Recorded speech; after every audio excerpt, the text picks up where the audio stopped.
মঠ মন্দির ঘরবাড়িতে হামলা ও ভাঙচুরের প্রতিবাদে রাজধানীর শাহবাগ মোড়ের সড়ক অবরোধ করেছে বাংলাদেশ জাতীয় হিন্দু ফোরাম।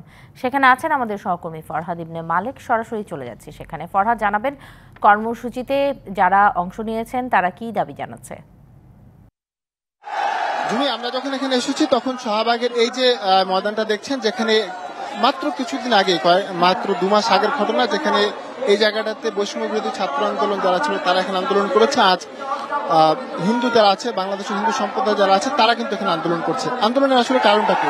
তারা আন্দোলন করছে এখানে, আন্দোলনের তাদের কারণটা হচ্ছে যে এই সরকার পতনের পর এই সময়গুলোতে যে একটা অবস্থা তৈরি হয়েছে, এই অবস্থায় সনাতনী যারা রয়েছে, যারা হিন্দু সম্প্রদায় রয়েছে, তাদের উপরে বিভিন্ন সময় হামলা করা হয়েছে। পাশাপাশি তাদের উপাসনালয়গুলো যেগুলো রয়েছে সেগুলোতেও কিন্তু হামলা করা হয়েছে।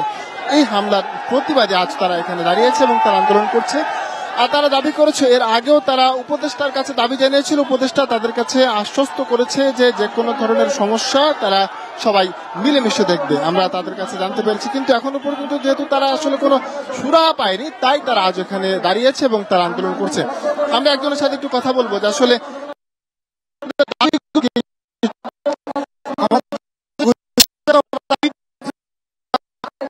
কিছুদিন আগেও প্রধান উপদেষ্টা যেটা প্রতিশ্রুতি দিয়েছে, কিন্তু একটা প্রতিশ্রুতিও এখন পর্যন্ত রক্ষা করে নাই।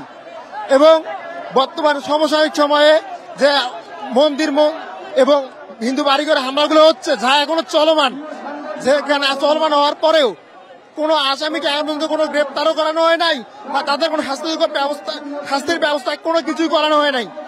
আর তাছাড়াও আমরা আরেকটা বিষয়, আমরা শিক্ষার্থী, আমরা আরেকটা বিষয় দেখতে পাচ্ছি যে আমাদের পূর্ব ঘোষিত দুর্গাপূজা, সে দুর্গাপূজার সময়ে কিভাবে একটা জাতীয় বিশ্ববিদ্যালয়ের মতো একটা প্রতিষ্ঠান কিভাবে আমাদের অনার্স প্রথম বর্ষের পরীক্ষার দিন ঘোষণা করে, আমরা এর তীব্র নিন্দা এবং প্রতিবাদ জানাচ্ছি।